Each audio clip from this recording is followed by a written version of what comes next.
Welcome to Not Milk Never Milk. Subscribe if you're lactose intolerant. You start by mapping where neighbors can see you and when. Knowing peak sightlines lets you prioritize changes. Once done, confirm property lines and any HOA or zoning limits so you avoid fines.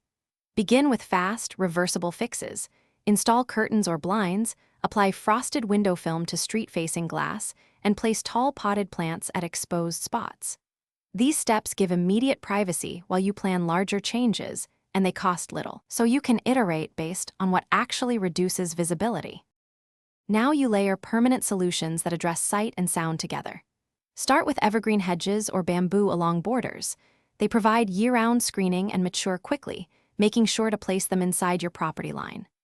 Add structures like lattices with vines, angled exterior shades, or a pergola to break direct views into patios and balconies. To mask noise, incorporate water features or dense plantings. They create a pleasant buffer. As you implement each layer, step back and test visibility to fine-tune heights and placement. Finish by making your solutions durable and neighbor-friendly. You should maintain hedges and screens regularly and replace any gaps quickly, because neglected openings undo privacy. If neighbors raise concerns, offer compromise options like low-impact boundary plantings or reversible screens. Communicating your plan often prevents escalation. If visibility or noise persists, deploy temporary screens and test shifting furniture. Add timers to lights to avoid unnatural illumination or upgrade to better glazing.